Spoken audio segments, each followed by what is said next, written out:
নুরুল হক নূরের উপর এখন পর্যন্ত 23 থেকে 24 বার হামলা হয়েছে। যে দীর্ঘমেয়াদী এটি যদি আপনি ভালো চিকিৎসা করতে হয় তাহলে অবশ্যই দেশের বাইরে সেটি চিকিৎসা করতে হবে। ডাক্তাররা যে কথাটি বলেছেন তার শারীরিক যে এখন অবস্থা এটি স্টেবল হইতে 4 থেকে 5 সপ্তাহ সময় লাগবে। আমরা ডাক্তারের সাথে কথা বলেছি, কিন্তু হাড়ের কথা উনি স্পেসিফিক ভাবে কিন্তু বলেন নাই।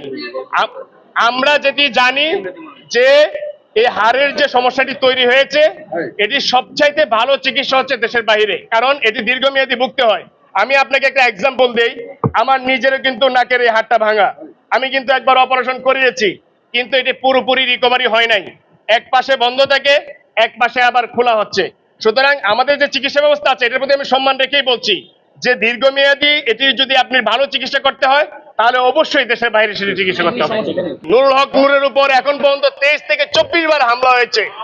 দীর্ঘমেয়াদী যদি তার রিকভারি প্রয়োজন হয় সেই ক্ষেত্রে আমরা বিবেচনা করছি যে তাকে অবশ্যই দেশের বাইরে চিকিৎসা করতে নেওয়া দেওয়া উচিত, এবং সরকার যদি কোনো পদক্ষেপ না নেয় তাহলে সেটিও আমাদেরকে জানাক।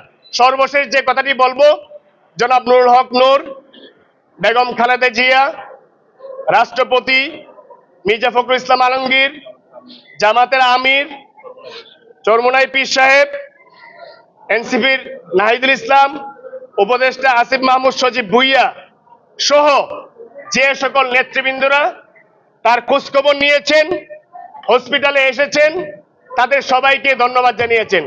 পাশাপাশি ঢাকা মেডিকেল কর্তৃপক্ষকেও জনাব নুরুল হক নূর ধন্যবাদ জানিয়েছেন।